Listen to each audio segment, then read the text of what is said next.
Good evening, ladies and gentlemen, boys and girls. Welcome back to a brand new TAT pod. I hope you guys like the new intro there. Much better than the generic one that I made on Canva that we've been using for a while. We've got all professional now, so I hope you guys enjoyed that.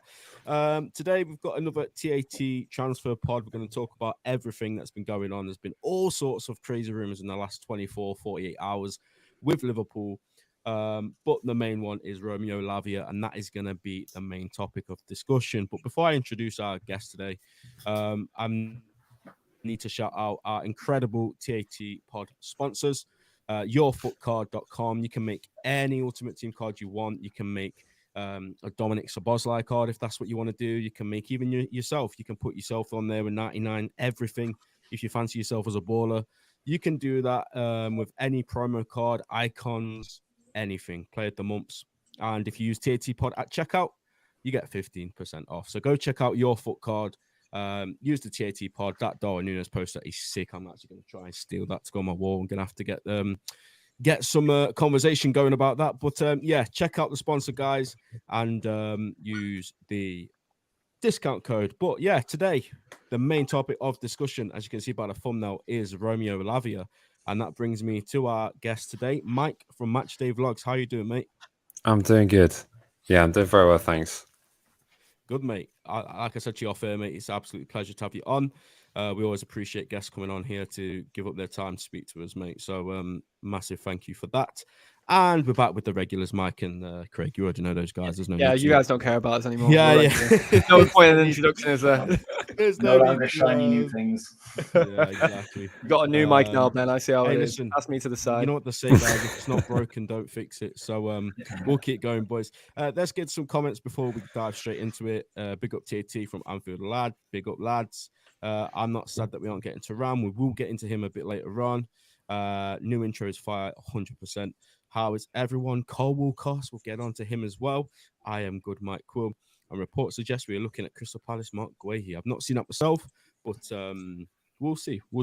But yeah, first of all, Mike, I just want to jump straight into this. I always look at people's content that we get on the channel just to have a little browse, a little cheeky look at their stuff. And I watched your 4-4 draw with us. Oh, yeah. I went to the game. I was in the way on that day. That's a fun one. Yeah, it was. It was very interesting because I think someone noticed it. I don't know if it was you or your friend that you were sat with. But every time we scored, it was just like we weren't like nothing, no excitement. No, it was just like, hey. And then, but yeah, I mean, both of us had nothing to play for, did we, mate? Yeah, exactly. That it was a bit of a flat kind of a start. Although I did notice that the away fans underneath were setting off flares, and I have to commend you. Your first set of fans to come to St Mary's and set off a flare underneath the stands. So fair play to you. We thought it was going to be a fire drill, so never mind. Yeah, I mean, it was a bit of a fun game. You know, it was a lovely hot day in Southampton. 8 goals, a farewell to some Liverpool legends, and yeah, just a bit of a mad one. Some Liverpool fans have already joked saying that. In fact, I've made this joke that we saw Lavia's first assist for Liverpool in that game, but we won't get onto him too much for that one. But yeah, just get straight into it, Mike. Just want to talk about Lavia, but like I said before, we've got a clip that I want to show. I just completely forgot about this, but I just reminded myself I need to show it from another Southampton fan. And as soon as we've watched this clip, we'll come back and discuss it. So take a look at this, guys, and we'll discuss this clip after. A very bleak and dismal season. We're relegated from the Premier League to the Championship, a division they haven't played in for 11 seasons. But one of the only positives of that last campaign was the arrival of Romeo Lavia from Manchester City. He joined aged 18 for £10.5 million. And I think many Southampton fans would say that's the best £10.5 million they've spent in recent years. He was absolutely fantastic. One of our best players that season, without a shadow of a doubt. And I think when he wasn't playing, you really noticed because there was just a massive hole in the middle of the Saints midfield, and there was just so easy for teams to break them down and work them out. Whereas when Lavia was there, his composure, his maturity, defensive awareness, passing, it was all second to none.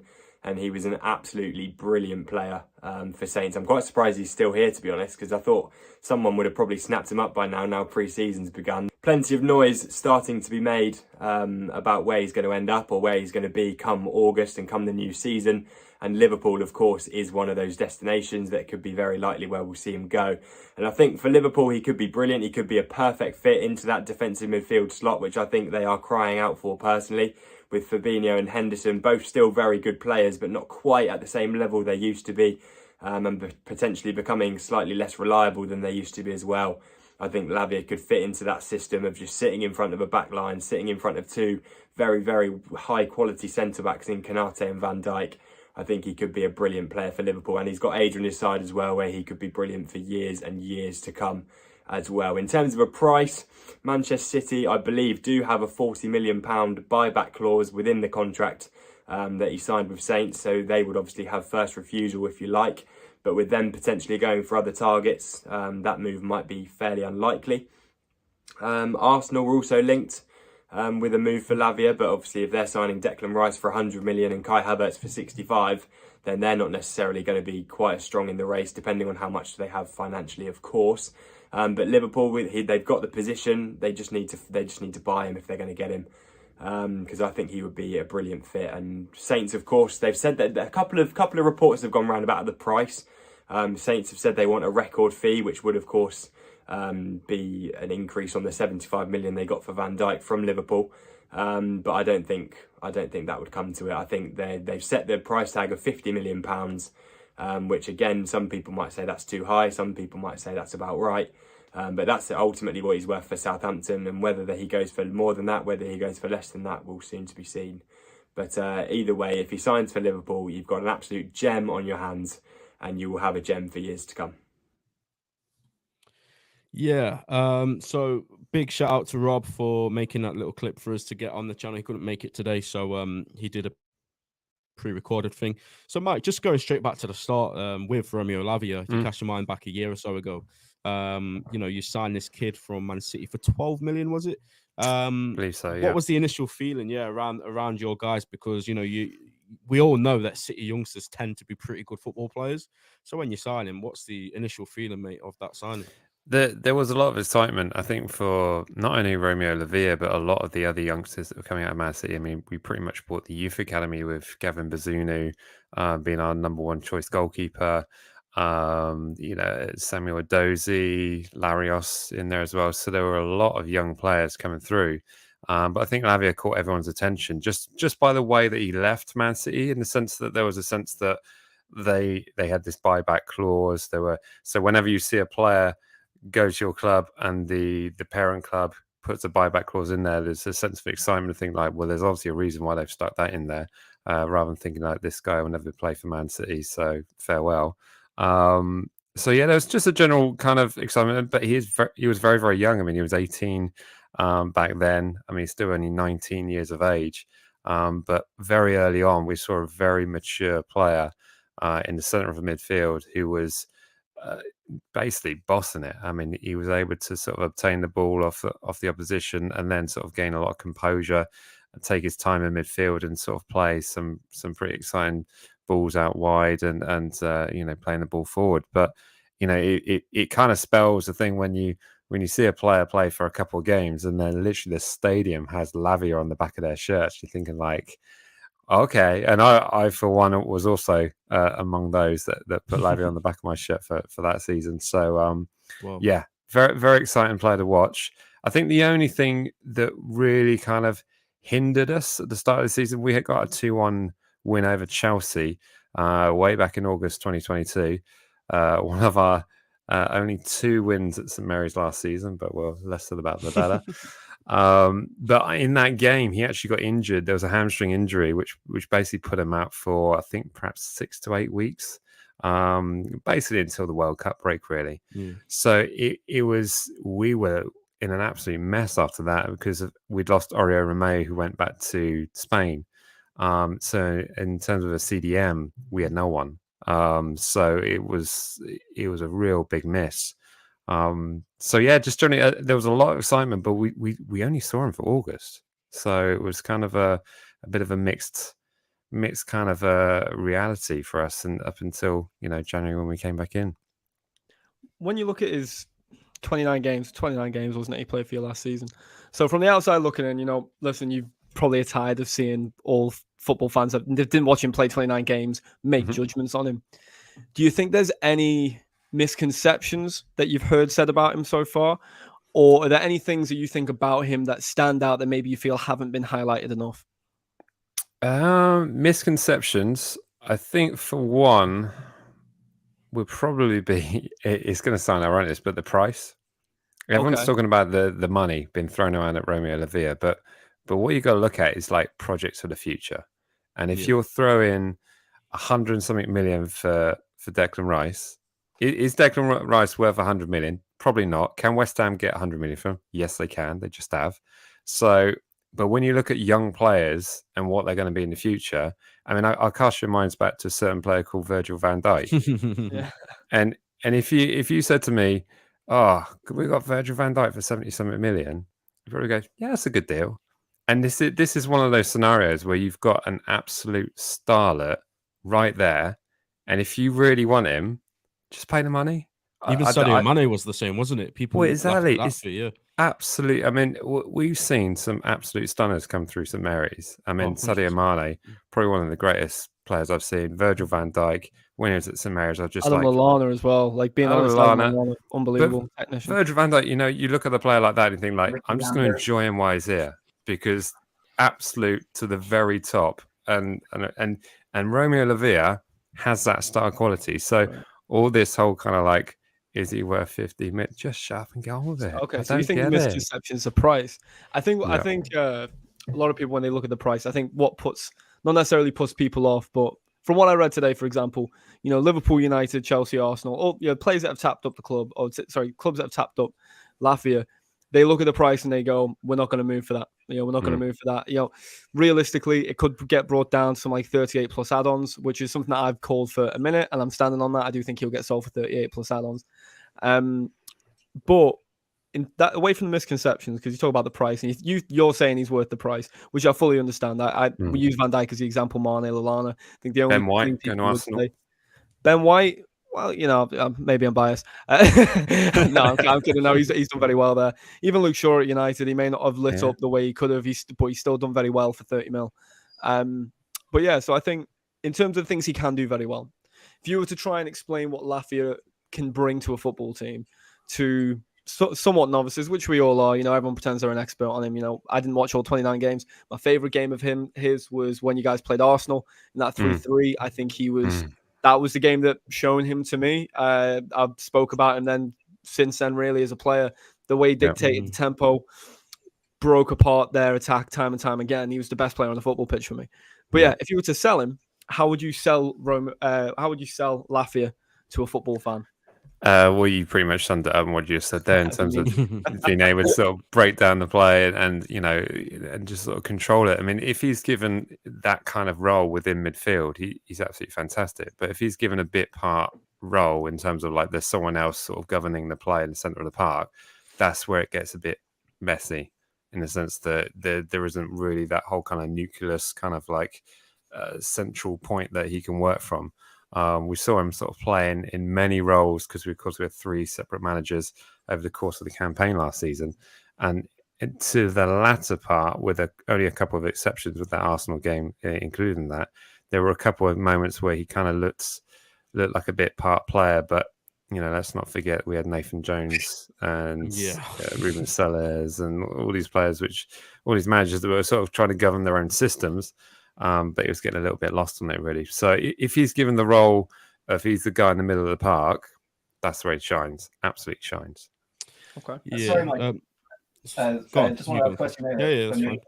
When you're saying that, like, when he's on his own, that's fine. So you're saying, like, in a double six, he wouldn't suit that. If let's say Trent is moving in from the inverted right back role, and he's kind of acting as that double six with Lavia. You're saying that that wouldn't be his strength then, playing with somebody beside him. Quite possibly. I mean, it depends. I mean, I see Trent sort of moving forward quite a lot. I mean, Lavia is not the sort of player that gets tremendously far forward. So I guess with Trent, he'd be he's more used to playing like a right back kind of role. So he would be sort of pushing further up the pitch. It all depends on space, really, and the kind of systems that it's in front of them. But when it gets overcrowded in the centre of the park, yeah, it just gets a little bit messy. Okay. Yeah. Just moving on then. Let's see where we're sort of at with Romeo Lavia, because like I said at the start, there's been so many different reports. We had a James Pearce article this morning, which I don't know about anybody else, but I don't really pay too much attention to him. I don't really lose too much sleep over what he has to say. The two main ones, or two of the main ones, have produced somewhat positive updates. We've got Paul Joyce, who is our, I referred to him as the godfather in the last pod when we was looking at Szoboszlai. He said yesterday that Liverpool are weighing up whether to make an approach for Southampton's 19-year-old defensive midfielder Romeo Lavia. And I remember saying when I was going to go and get Szoboszlai, when he said a similar thing, I said the language with Paul Joyce is always key.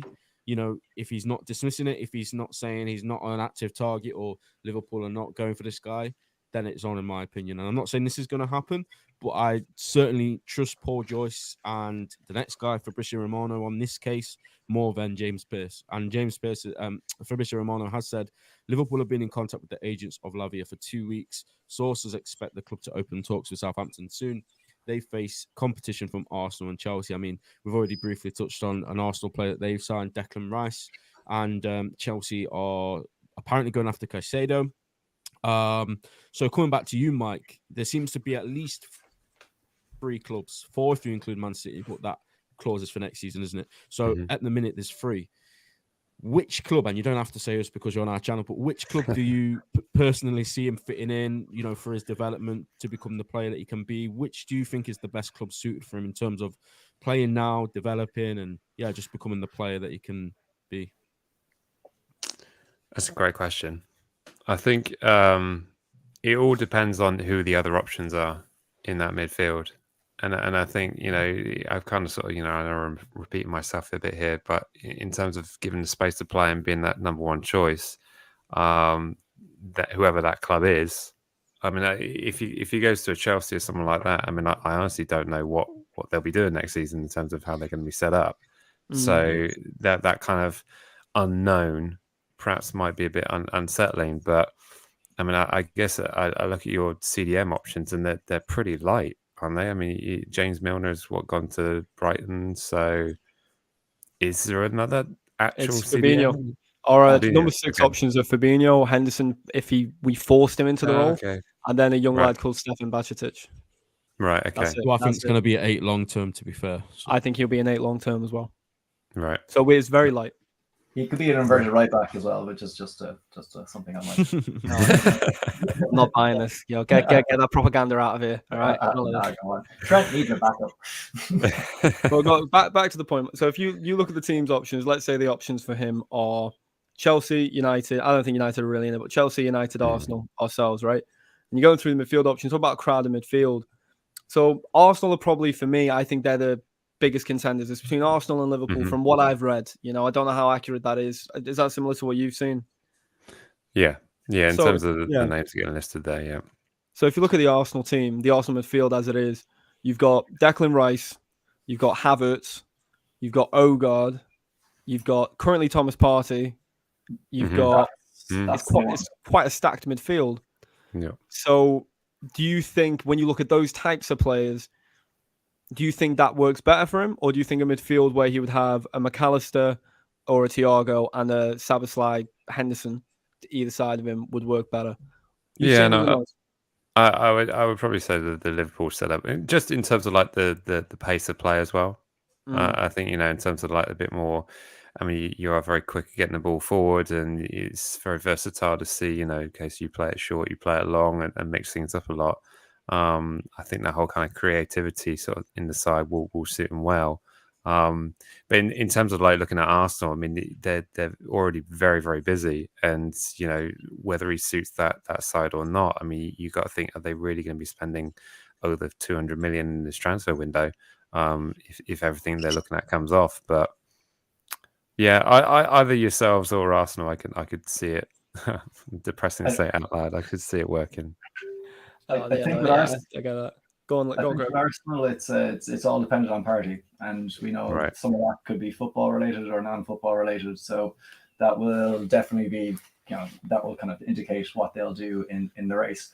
I just want to ask you a question there, Mike, on like you touched on it there earlier on about his price tag and saying, you know, that 50 million is, you know, it's justified. So in that regard, we just want to like, you know, we're looking at our future here. You know, we've got Fabinho who's getting into that stage where he's going to be managed minutes, and we've already talked about Henderson, and we will mention Thiago later. So there's an aging legs in the midfield. So we're obviously looking at the next stage, and like Lavia, that age, you know, is the first thing that everyone wants to go straight away. That guy, he can go on. And right now we're looking at a player who's playing 19 in the Premiership and looked ready.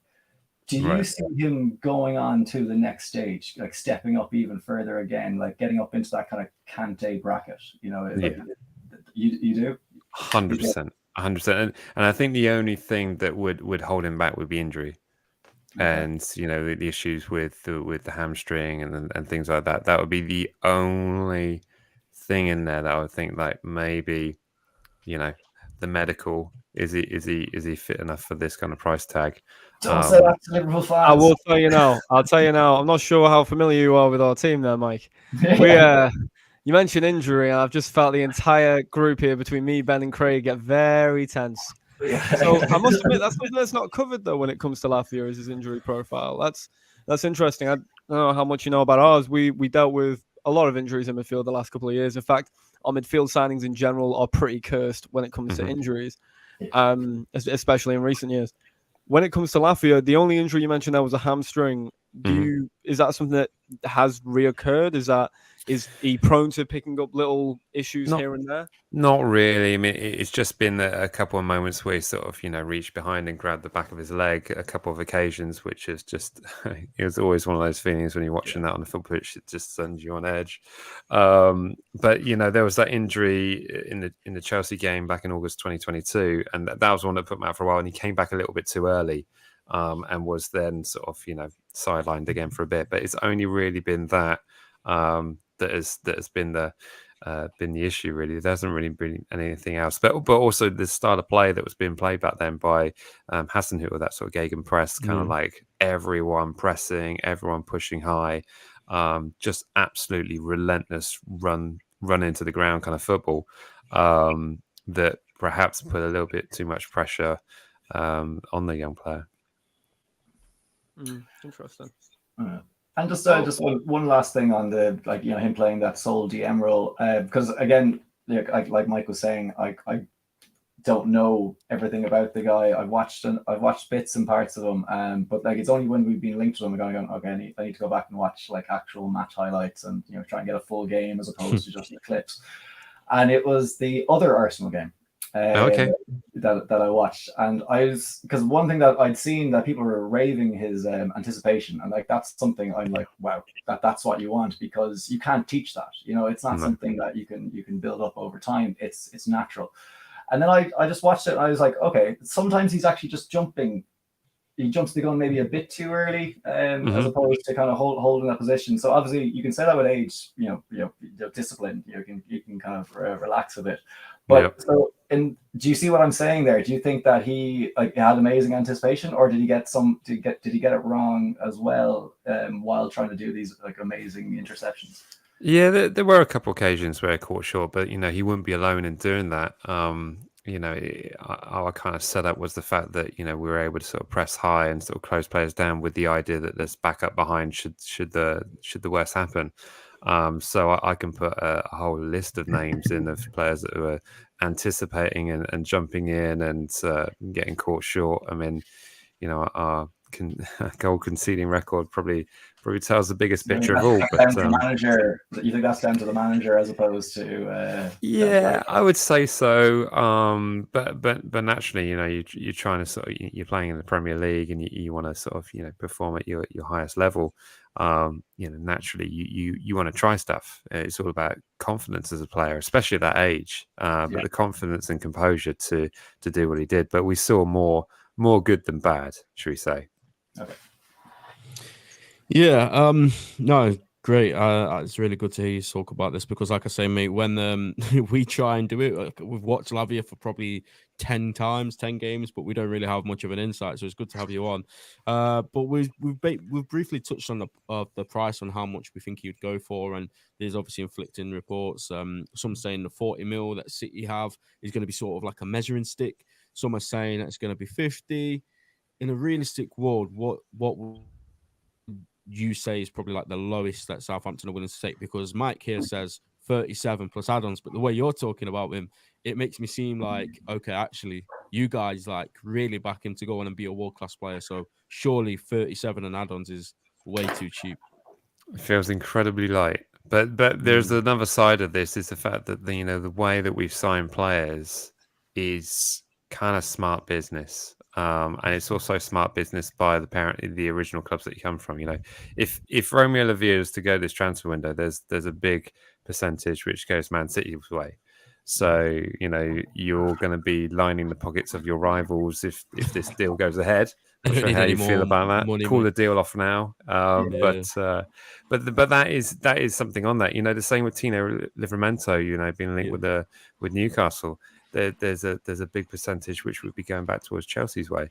So with all these things in mind, that there has to be a certain amount of money in there to make it make any sense. And we signed Romeo Lavia last August, so it's not like he's suddenly run down his contract. There's only is that how you say it, by the way? Have I been saying it wrong? Or was it Lavia, not Lavia? Lavia, yeah, that's right. Lavia, okay, yeah. Sorry, type of slide job. Sorry. I get loads of things on Twitter, so sorry. Yeah, having to get me on that.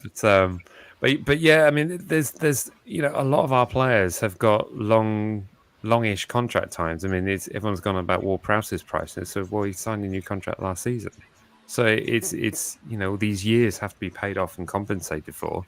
Otherwise, it can't work. But ultimately, you got to make sure that the player's happy and what's best for the player, because the last thing we want is another Van Dijk situation where he sulks for 6 months and eventually goes. So it's going to be a mixture of that. Now, will it go below 40? I think it's going to be down to Lavia in terms of how he feels about the move and whether or not he wants to stay or go. I think ultimately he'll probably want to go and play Premier League football, and he's at a level where he, in all honesty, pains me to say this, but he should be playing Premier League football, and I'm just devastated that Southampton aren't able to give him that at this point in time. But all of our players are probably going to look at the situation and think like, well, what are the chances of us going straight back up? And do I really have it in me to wait that amount of time? Do I wait until January? Do I see what's going on in the transfer window then?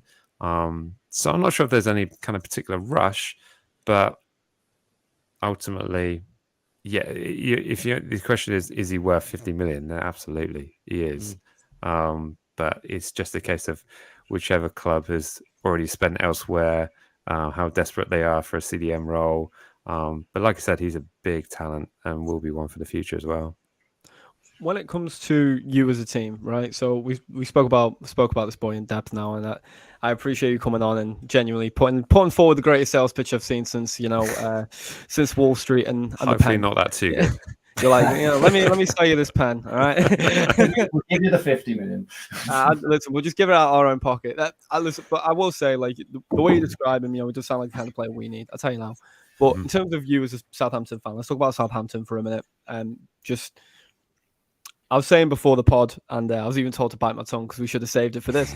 I have immense respect for Southampton as a football team in terms of the way you came to the Premier League, the way you played football.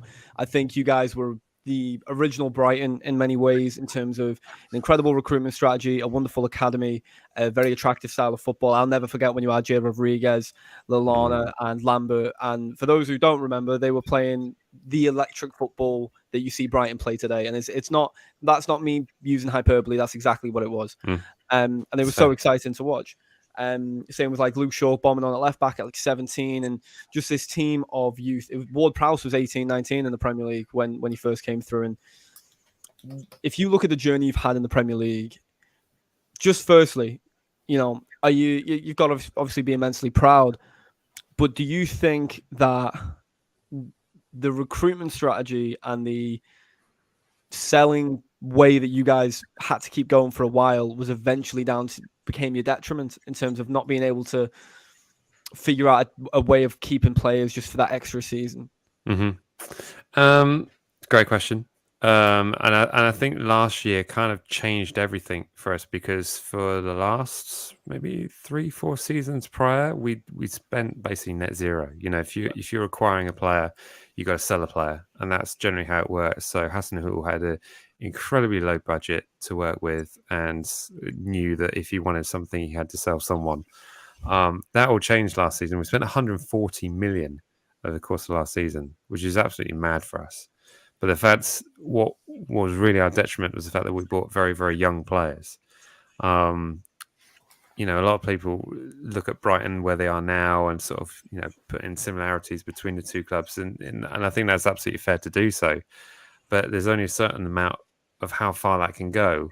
But if I'm looking at Brighton now, whoever they're selling and whoever they're bringing in, there will be a point where they've got to make a decision to become a bigger club, make that next step up to, step into the mindset of, we want Champions League now. We got Europe, so now we're looking at Champions League. What do we need to do to get that? But ultimately, there are going to be clubs like yourselves, like Man City's, like Man United's, which will look at that club and go, they're doing things well. We'll take the players, we'll take the coaching staff, we'll take the recruitment, and we'll start picking that apart like that. And so there's only so much you can do to get away from that. And, we're constantly sending messages to Brighton fans on Twitter saying, like, you wait 5 years, be miserable. I've been saying this too. I think Ben and Craig might have been in it when I was saying that about Brighton to a Brighton fan. Yeah. We've seen it before, and it's not a negative in saying that, because I think it's a wonderful way to run a football club for a long period of time. But like you say, there comes the point where you kind of need to bite the bullet and make the decision. Are you going to be mid-table and run the risk, or are you going to take that leap? And I think Southampton, you guys had a couple of opportunities to take the leap, and obviously I don't know what happened behind closed doors. There would have been reasons, there would have been plans, there would have been unprecedented things. You're now in the Championship after a season where you could say it's bad luck. Thanks for reminding them again.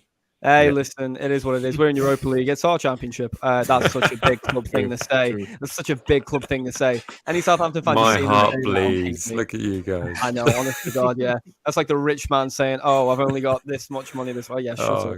I got a shop in Aldi. Yeah. Oh God, I know. Aldi, please. No. Yeah. You know what I mean. It's that, isn't it? But what I'm saying is, with you falling to the Championship with, like you say, you've still got a lot of young players there. You've still got a lot of quality. Liverpool fans, for some reason, have decided to bash Ward-Prowse when we got linked with him. I'll never do that because I think Ward-Prowse technically is a phenomenal player. I think he's got some of the best passing range in the Prem. I think in terms of set pieces, he's phenomenal. I think the only issue with him is I just don't think he'd suit how we play. That's it. I'm sure you agree. I think you're right. Yeah. So you take him in the Championship. I don't think he'll leave you. I really don't. I think he loves the club too much. The way he talks about the club. I don't know. Do you think I don't know. You don't look too convinced there. I think it depends what West Ham do. West Ham. I think if West Ham go for, there's a few things flying around in terms of like West Ham looking at is it Paulina from Fulham? Yeah, Paulina. And maybe there's like a daisy chain go there, but I don't see Prowse going to Fulham. But there are a lot of old sort of Southampton boys out Fulham, so it all depends on the ambition of Ward-Prowse. But in all honesty, a lot of West Ham fans have been saying that he's captain material. I've got news for you: Ward-Prowse ain't captain material. Is he not? That might sound absolutely shocking. No, it doesn't sound necessarily shocking, but I thought he was your captain, wasn't he? He is a captain. He's a phenomenal set piece taker. He's the one who pulls up his sleeves and gets on with it. But in terms of like sticking a hairdryer to the rest of the players on the pitch, he's not that guy. He's not got the voice. No. Did you have anybody like that? No, not really. No, and that's down to the fact of such a young side, and spending that 140 million. But the detriment of us is that we've got far too many youth players, and the experienced players that we brought in, Car or Sick, these players didn't do a job. They didn't govern in the side, and they the opportunity was there, and poor old Ward-Prowse has just left to himself. Or Romeo's gone back to Spain, and he's just left there with a bunch of kids going, "Come on, guys, what are we going to do?" Yeah. It's Well, Yeah. move to next season though, which was I kind of derailed us talking about Ward-Prowse there, but next season with these young players, and hopefully Ward-Prowse for your sake. I hope he stays. I do. Don't get me wrong. I actually quite like seeing him in the Prem. I think he would do well at West Ham. But for the story, I kind of want him to stay at Southampton. Maybe that's just bias. But I like it. Stick with it. Yeah, I know you'd like that idea. But do you see you guys bouncing back up next year, or do you have that fear in the pit of your stomach? I wouldn't use the word confident, but I think, in terms of there's a 50-50 chance of any sort of club that's been relegated to the Championship in bouncing straight back up. I mean, you look at what Burnley have done, and they did some smart things, and got some good loan signings in. One of them from us. So I think in terms of how we're set up, we've got the old youth academy guy from Man City, Joe Wilcox, someone like that. So in terms of our recruitment staff, we're there. So it's just a case of, what we look at what Leicester have done, and they've already sort of, they've sold James Maddison, and they've already gotten a couple of players as well. I think so, Harry Winks and Connor Cody, I think, is gone in there. So it all depends on what we do with the players who are coming in, but of course we don't know who's going yet. But I think there's a good chance. A lot of Championship clubs are favouring us, putting us like top 2, and we're going to walk the league, and we're doing this kind of. So there's a lot of confidence elsewhere. I'm just a bit hesitant as to, okay, let's see what it looks like first 7 or 8 games, see where we are, and take stock from there, because it's a completely new start for us. I mean, we're going to have a new manager, completely new system, moving into very much heavily possession-based football, playing a whole new different formation. So these are all kind of like massive unknowns with a squad that we don't know what's going to look like yet. So whilst I'm confident, I'm realistic. I respect. Yeah. We hope you come back up, mate. Because we'd like to take some more of your players. Yeah. So if you come up, then loyalty card. So yeah, there we go. Mike, just before we let you go, mate, because we're gonna move on to Liverpool stuff, and you don't want to be here to talk about Thuram and Thiago and Henderson. So I'm gonna ask you to stick your neck on the line, mate. I'm gonna make you predict where Lavia is gonna go and the reasons for it. So yeah, where do you, if it was down to you, based on what we've seen so far, where do you see Lavia being at the start of what is it? Is it late August the season starts? I don't know. Mid-August, I guess. Mid-August, yeah. Run it right down to the end of the transfer window.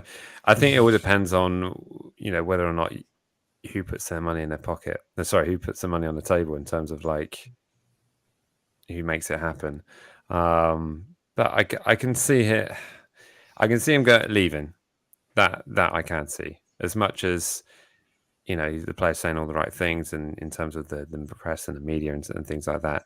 But I can see ultimately he's not going to be prepared to wait, and nor does he need to wait. It's not one of those young players that sort of needs to be given time. He's shown, bossed it at Arsenal, bossed it at Man United, absolutely bossed it many times at St Mary's. So he is absolutely ready, even at the tender age of 19. So I can see him leaving. Mm-hmm. Where can I see him going? You guys have got no money, though, have you? That's the only thing with you guys. We were told that we had substantial amount of money for Jude Bellingham, and he's not good. So hopefully we have that substantial amount of money. It's just a negotiation tactic, Mike. It is, absolutely. I love the way we do this, as if we're getting a cut of the deal. It's madness. But I can see him. Yeah, I mean, if Liverpool put up the funds, I can see him at Liverpool. Yeah. Yeah, perfect. So we know what we need to do. Guys. We need to hold John Henry hostage again and do whatever we did to get that Soboslai deal done. But Mike, pleasure having you on, mate. If you just want to give the guys a shout, a plug into where they can find you and what sort of things you do on YouTube.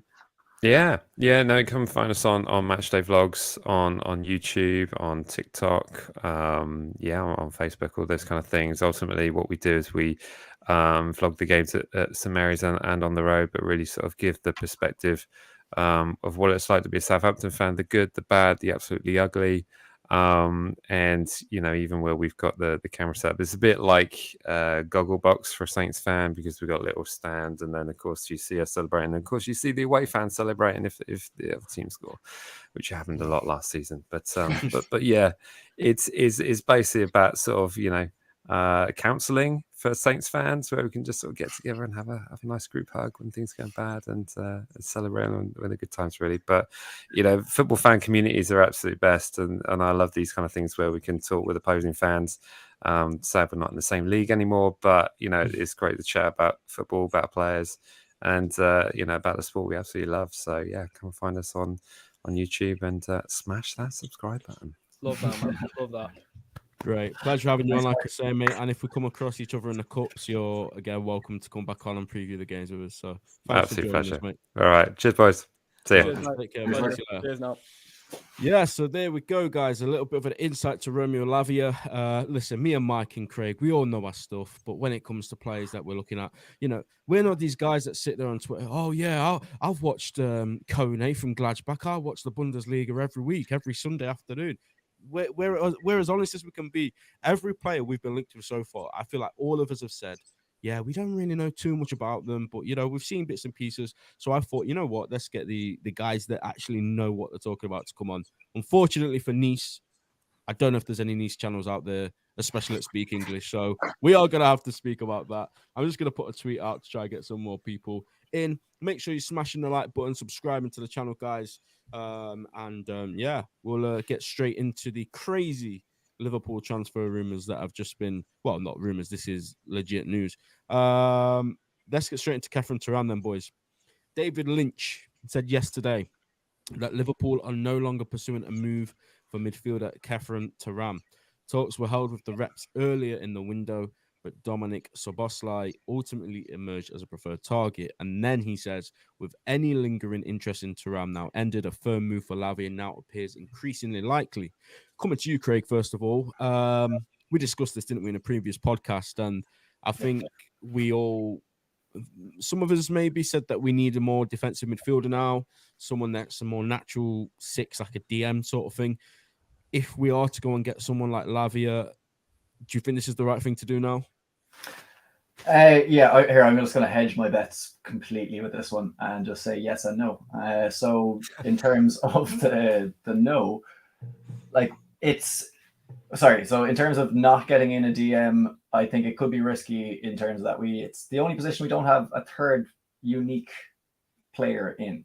So, and you look we've all talked about players can play left and they can play right as well, but let's just pretend that Jones and McAllister and Thiago are three left-sided midfielders. Then you got Henderson, Sabo, Elliott on the right. And then it's just Fabinho and Bacic then covering the DM position. So obviously we like to have three players to cover the one position in midfield, and that would be the only one that didn't. And if Fabinho took a 6 week layoff with a hamstring injury, could we then rely on Bacic, Hendo, Thiago to cover him?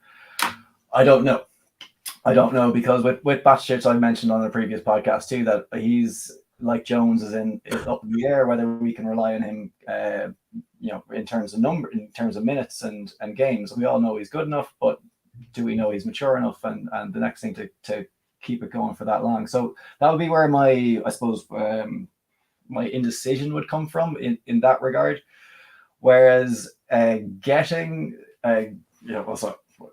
terms of getting it, I think we could get away with not having a dedicated six once we have Fabinho and Bacic as well. So that's where the other side comes from. We do have enough players that can cover the position.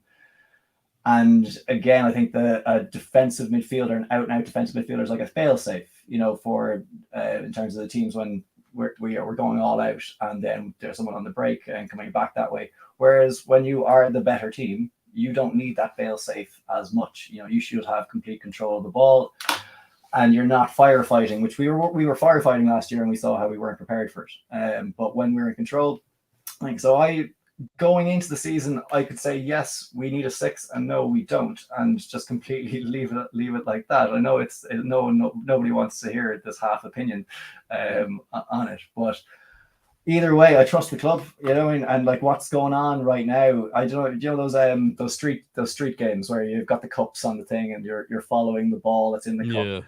That feels like what's going on now with the transfer news, and the ball is no longer in the cups, so we're just watching the cups being moved around, and we don't know what the hell is going on. So, I trust the club to do the right thing, whatever way they'll do it. If that is one more midfielder or no more midfielders, I think it will work either way. I was saying a few weeks ago that I'm actually a bit worried about, and this is where the Bacic inverted fullback came from, and that we are getting into a lot of numbers in midfield.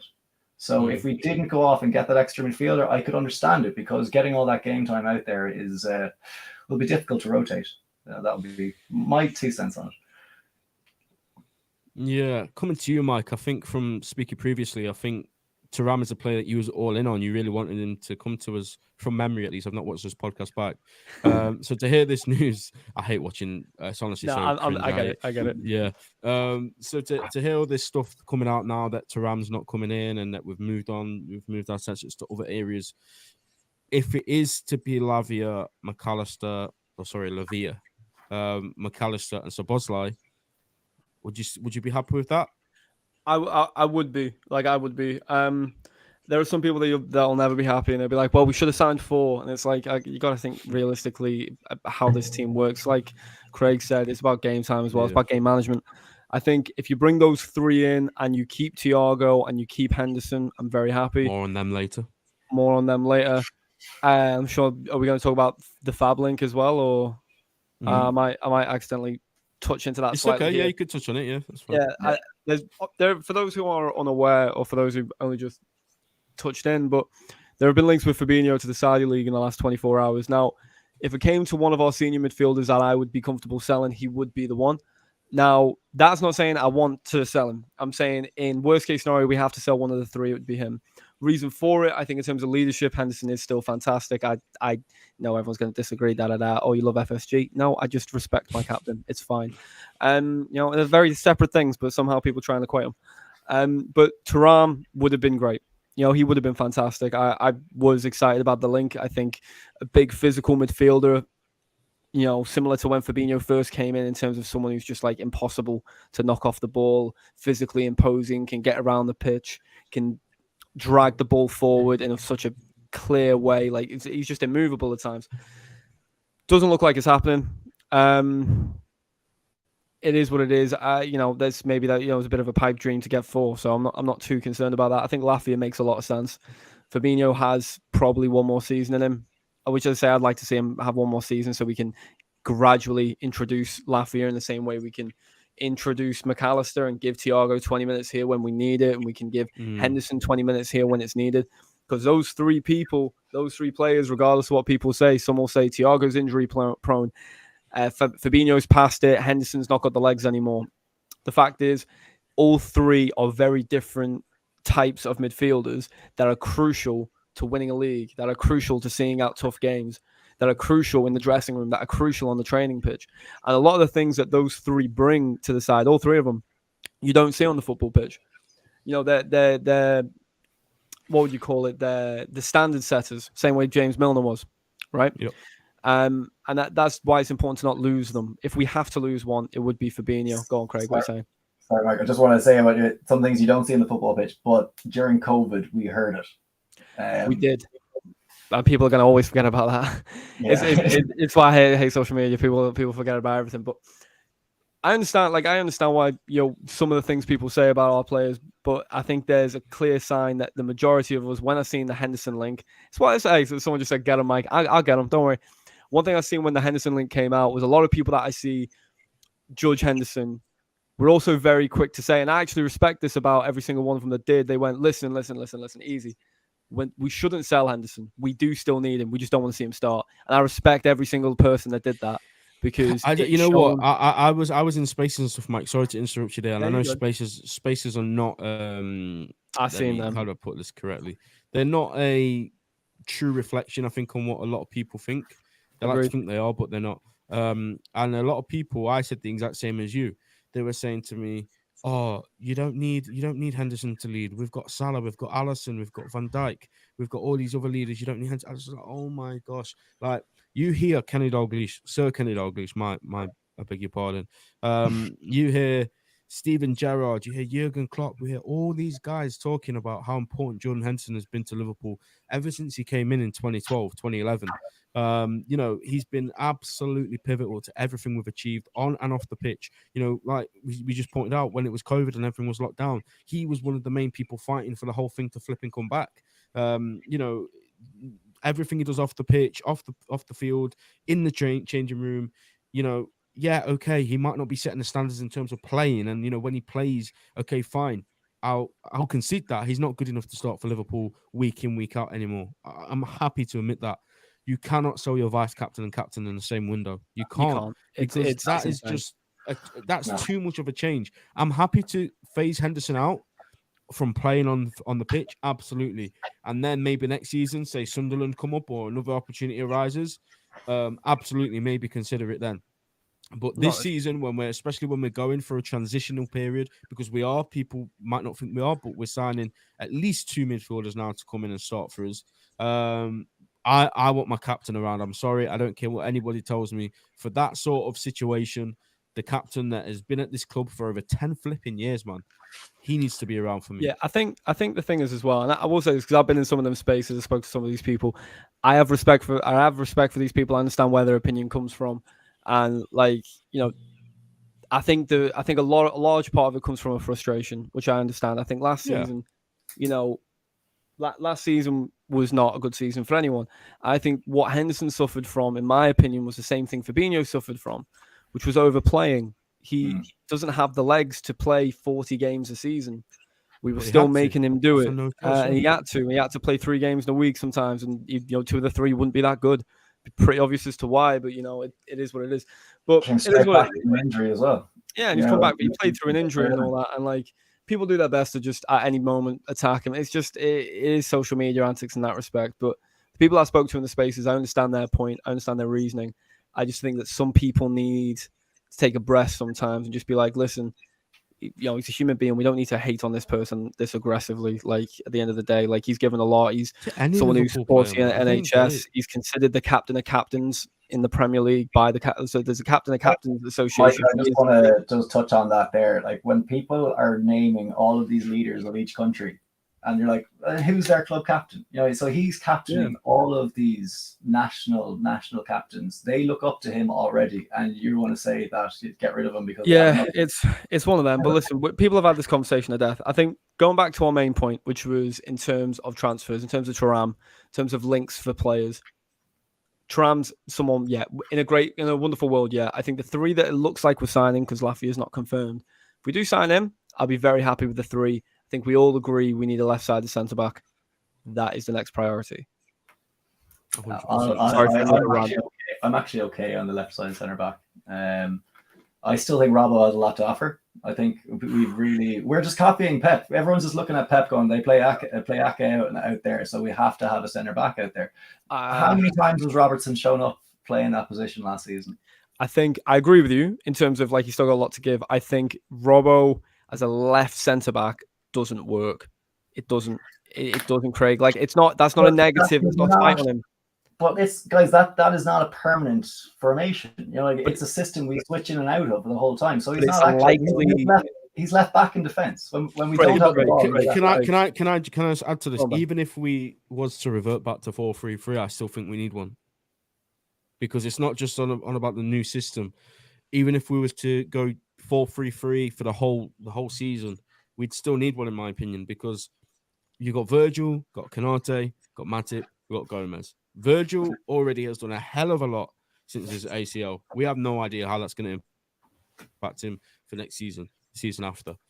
We got Matip, who had an absolute shocker. I know he's right centre back, but absolute shocker. We got Ibu again. He's been playing on the right, and Joe Gomez, he plays on the right. We don't have and I know Virgil's right footed, and that's just how good he is. He doesn't even have that left foot, and he can just play there. But we need another one, in my opinion, because I'm not happy with Matip at the minute. Joe Gomez, if a good offer came in for him, I'd happily wait. I know some people think not, but me personally, if we could get 20-25 mil for him, I'd let him go. So yeah, I still think we need a centre back, regardless of what system we're going to play next season. I just have to put it out there. I'm a massive Matip stan. Like, so I. So when that's I- when three I then. If saw you it- say Matip's done, we've got 3 centre backs. No, like, well, no, Stan. Like, as in, I love the guy. Oh, so, sorry if we said done. Sorry. No, like, so when I saw the contract rumors coming out, I was like delighted, and that's purely. I know. You're gonna give People Ben an like you aneurysm. why we went 30 years without a trophy. Oh, Ben. Oh. I got into it from people Sentimental on FC over here, timeline. Craig. No, I got into Craig, it from stop- people on the timeline. stop But getting I on get FSG, where lad. you're coming from. I'm He is kidding, Bambi on Craig. ice. He is Bambi on ice when he's not on form. I totally get that. But like the young goals, they're unlucky. You know, we can't really blame him for like the deflections and the young goals. Wait, listen. Okay, let's bit of levity. Right. We need to sign a left side centre back, and here's why, Craig. I'm going to say this, and this is an irrefutable fact. Okay, it's an irrefutable fact. All 4 of our centre backs are right-footed. No, see, No. I'm not finished. I'm not finished, Craig. I'm not finished. Not finished. 3 of our 4 centre backs play on the right side of the centre backs. They don't play on the left. Gomez has always been on the right. In fact, he was a right back at one point. Matip, right side of centre back. Canate, Craig. I'm going to be really condescending just for humour. I'm going to be even extra condescending. extra. I can see the vein coming out your forehead. Go on. There is, yeah. So you know the way they're centre backs. Yeah, they're centre backs. Yeah, they play on the right and left side. Right They centre play back, the they're right and left centre back. side. They play the right and left side. Van Dijk plays on the left side of the 2. They can easily switch in and out. They can't easily do it. You see what happens when we do it. You play I Joe do- Gomez left centre back. I do have a mess. sneaky feeling Canate will be left-sided in the future. But for now, There's no I reason. don't. I agree. I don't care about the side. I just want another centre back. There's not too much. I get that. I get that. But Gomez would be my one, but I just homegrown issue is the only reason that people aren't talking about it. Matip, yes, this season didn't have a great one, but so did Van Dijk. Konate had a lot of shockers as well. We're basically putting this magnifying glass onto Matip that we didn't put onto Van Dijk, and we're not putting onto Konate. No, but I'm just saying, our whole defense was shocking last year, but we people agree. are focusing on Matip. Everyone's been onto Van Dijk. But I'm not just focused on Matt Craig because Gomez was bad as well. I'm not defending Gomez. Stop. I agree with you, Craig. I agree. They were all bad. They all deserve the microscope, right? But what I'm trying to say, and what Ben's trying to say, and what a lot of people are trying to say, 3 of the 4 are very injury prone, and we're terrified of repeating things. And it would be good to get a bit of fresh blood in, a little bit of youth, a little bit of youth. Go on, it'd be nice. It might be nice. No, Bella Kotchap, double deal. I'm not against it. I just don't think it's a. Bella Koch, a double deal. What do you think? I'm done. He's not homegrown, is he? Oh, homegrown chat. We need to get the English flag down there in centre back and just. There's no good one. Someone mentioned Mark Guehi earlier. Like, is that the level we're looking at? And this is a good segue to Levi Colwill. Anybody who has any sort of common sense, we are not paying 80 million for a guy that's played 17 Premier League games. No. That's a fact. Yeah, like there's Chelsea, no chance. Chelsea aren't playing ball anyway. Like, that's. Even if they said you can have him for 80, there is no way. Because if but I tell you what, 80's not playing ball. Yeah, if we were happy to go and spend 80 million on him, I'd be more angry that we didn't put that 80 mil to get Caicedo. I'm sorry, that's how I'd see it. I'd much rather have Moses Caicedo than Levi Colwill. 110 million%. Yeah, I agree with that because I think we need more midfielders. The Colwill thing, I am quietly optimistic, which I shouldn't be. Ben, let me explain, right? I don't think this summer, but it would not surprise me if we go, we're not going to sign a centre-back to hold out for him. And we go again in January, or we go again next summer. I really do think there's a reason these have been linking. Now, I could be completely wrong. There is nothing. When does contract end? What a great question. Keep the conversation going. Let me Google it. They're trying to get him to extend one at the moment, and he's not doing it. So it should be soon enough. Yeah, he wants first team. I feel like, okay, if he has this meeting with Hold on. Poch, Keep the conversation going. Yeah. Then he needs to be assured first team football. And if he isn't assured first team football, he's going to want to leave. But then we've still got to pay the money. And I just don't see it. And when you see stuff like this, Georgie said 2025, so you might be onto something there, Mike. You might be cooking low key. Hear me out, bro. I'm always cooking, Ben. You know me. I just don't see it, man. 80 mil for him. Let me just put this perfectly clear. He's a brilliant player. He's an absolutely sensational upcoming prospect. Ball playing skills, his stats and all of that stuff are off the charts. He is more of a like-for-like replacement to Virgil van Dijk. Obviously not going to be as good as peak Virgil ever. Nobody will. Sorry to say that. But if you are looking for a Virgil sort of type for that left side of centre-back, he is the obvious one. And it's just the price for me. Everything else makes sense.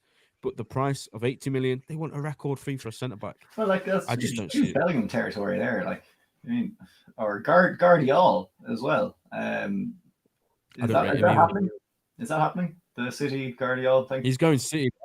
I think Vardiol's very overrated myself. That's just my opinion. He's overpriced. He's overpriced. I don't know whether he's overrated. I need to see him in the Prem. He got done by Messi. That's the one thing I'd say there. Wow, what a low bar. Imagine getting done by Messi. Messi is not fast anymore, man. He got done on the turn. Are you trying to irritate me today? I swear. Virgil didn't get done by Messi. Yeah, exactly. Oh my god. But guys, we're going to move on from centre backs because I need to wrap up. We've gone on for an hour. Extra time here. Just going to quickly talk about Thiago. We spoke about Fabinho. We spoke about Henderson. The last rumor that's been going around is Thiago. A lot of talk that we want to add to our midfield, and if we have to add to our midfield, somebody's got to go. Don't know how true that is, but that is what James Pearce has said this morning. And then Ornstein says Thiago Alcantara is attracting interest from foreign clubs, including those in Saudi Arabia. But Liverpool have yet to receive an offer for the midfielder. The Spain international has a year left on his contract and is scheduled to return to the club when pre-season training begins at the weekend. Now, it seems to me like they're leaning more towards him being a Liverpool player next season, but they're also not ruling out anything if an offer comes in. Now, Mike, you said that out of all of the guys that we could potentially sell, you'd be more comfortable with selling Fabinho. If something else happened and we let go of Thiago to bring in Romeo Lavia, how would you see that, mate? I mean, there's been a lot of talk about Thiago and he could become a luxury player and we could play him in here and there in the big games. But yeah, do you see, first of all, Thiago leaving? And if he did leave, do you think that would be a big mistake? I think he's a player that enjoys being at the top level. So I don't think the Saudi League will interest him in the same way. I think he's a player who loves football. That's everything that I've read and seen and heard from him. He's someone who loves football. He's a purist in that respect, if you use that word. So I don't really think the Saudi League will attract him in that way. Doesn't surprise me that they've tapped him up. It doesn't surprise me that there are probably other teams that tapped him up. I'm sure Barca have probably at some point contacted him over the last 18 months too. That's the kind of level he can play at consistently. His issue, as we all know, is his injuries. So he's always been a luxury player. Maybe, I don't know whether our scouts bought him with that intention, but I feel like we've always known he's injury prone. He's been that for many years. The way that I'd like to see him used next season would be 25, 30-minute spurts where it's, okay, we need to see a game out, or we need to unlock a defense and we're not really dealing with much pressure. If we're dealing with teams that are phenomenal at counter-pressing, dealing with teams that are great at counter-attacking, I'm not sure whether I'd want Thiago in that six, right? But other than that, if it's games where we're just trying to unlock a defense, I'd pull Fabinho off and put Thiago on. You know what I mean? It's just somebody who can pass the ball around, spray it around, up the tempo. He's a tempo setter. And he's also, as I said before about leadership, he's someone who is incredibly influential in the dressing room. Nunes spoke out not too long ago about how he was crucial or has been crucial in letting him settle in. But Stefan, looks up to him. There's a lot of things there about him that I think are crucial to keep. Now, I also think, logically, he's got 1 year left. If an offer came in, for me, in my opinion, about 35 mil, same price to pay for McAllister, basically, which I don't think anyone would pay. I don't think anyone would pay that, to be clear. But if someone came in for 35 million euro, so it's like 28 mil pounds or whatever, I could see us bending the knee to it. Yeah, I could see us bending the knee to it. I don't think we will. But yeah, I could see us as a club doing it. I wouldn't want us to. I really wouldn't want us to. I can see his importance. I put him in the same bracket as Henderson and Fabinho in terms of the leadership side of things. There's a reason why I named those three before. What do you think? Yeah, Craig, you go and then I'll conclude with my verdict. Well, I think I'll just talk on the 35 million first. Euros. Euros. Oh, see, I put something out here the other day about this. We need one football currency. This Euros thing is really. So what's that in pounds? Like that's like 28 mil. Like to be honest, I backtracked. I said 35 like McAllister, and I was like euros. So I changed it to euros in my head. But yeah, I can with him and Matip. There's two players. I go right. There's no value in them in selling them in terms of for us to go and reinvest that in somebody else. We've been received the offers. We've given them how much game time. We told them how much game time they're going to get over the next year. And Thiago's definitely on a much lower number than he would have been on last year. And then it's up to the player themselves to decide whether they want to take that offer or not. And it's probably not much at all. We'll be gaining the money in the wages than anything else. But totally agree with what you're saying in terms of leadership. Yeah, we're starting to get a little bit light in terms of the older heads. We all talked about last year how our team was too old. Now we're getting to the point where we're starting to get a bit young in certain regards. So I don't want to lose any of the senior players or the guys who drive the standards in training and everything else like that. The one thing on Thiago, I jumped into a space for like 2 minutes earlier on, listened for a bit, and then jumped out again. And it was because I basically had the same injury that Thiago has, and that was the bit I listened. I was like, no, that's wrong. Was you going to become a professional football player until you got injured? No, at 27, I gave up sport completely with a hip injury. Yeah. So no, like it was. I don't want to pat myself on the back or anything, but the idea of it is it's not overuse. If you've seen the way Thiago kicks the ball, that's what's wrong with his hip. So like the guy's always going to be injury prone. If you overuse him or not, it's not going to help. But that's not where his injury comes from. It's a total hip one. But at the end of the day, the guy does need to be managed, especially after the surgery. And I don't know if we want to do that. I don't know if because we now know what his recovery is like. We now know how much minutes we're going to get at the start of the year. The doctors know that, and that could be privy information we're not putting out to the public. And that could be another part of things that is kind of in the Thiago equation that we don't know about as well.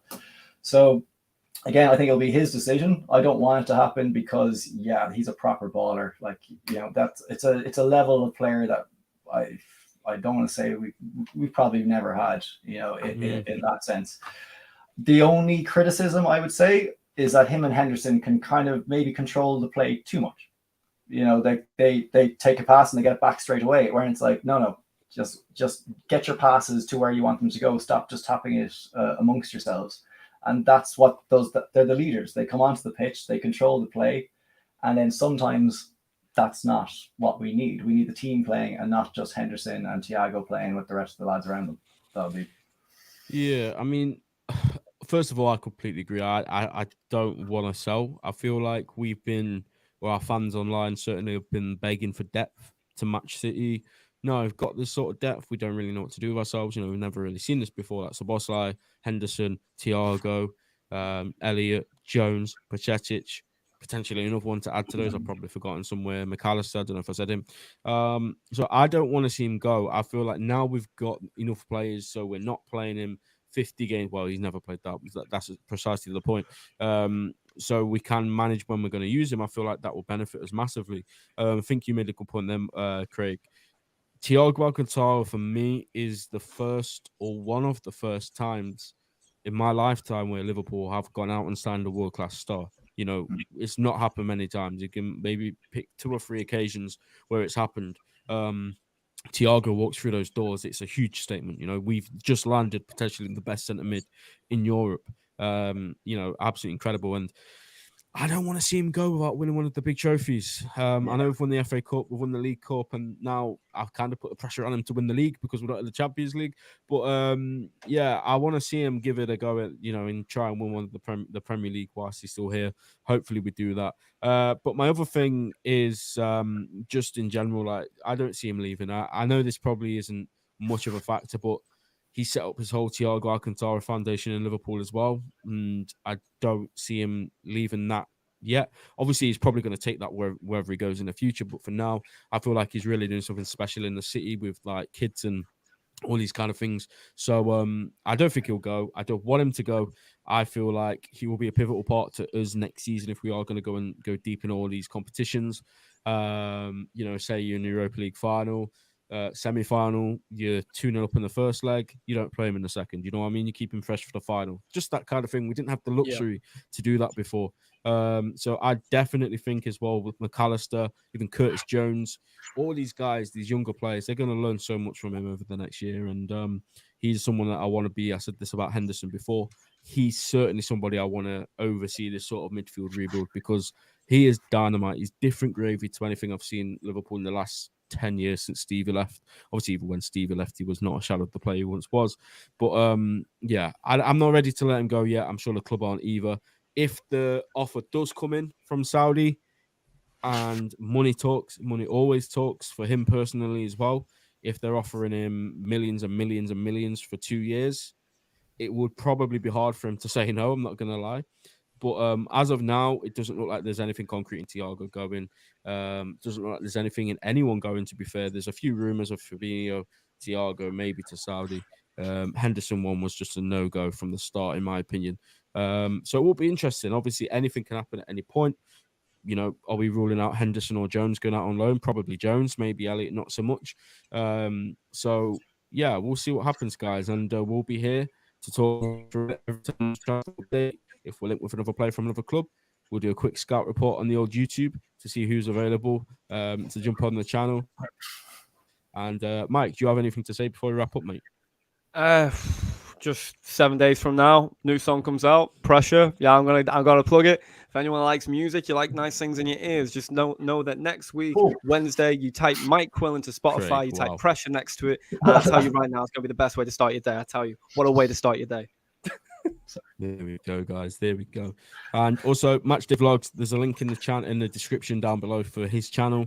Check those guys out. Like I said at the start, I watched the 4-4 draw. It was quite entertaining, to be fair. I've subscribed on my personal channel, and I'm gonna start watching their content as well. Anfield lad says, "Take care, guys. Big up, another great live. Thank you so much, mate. We're trying to smash the content out here right now. I'm not going to say anything. I've told Mike I'm about to tell Craig. I am in talks to get a big guest, two big guests on the channel, but one of them I've had a reply from already. So stay tuned. That's all I'm going to tell you guys right now. As soon as stuff is confirmed, I will tweet about it. And make sure you subscribe, smash the like button, and we'll see you next time.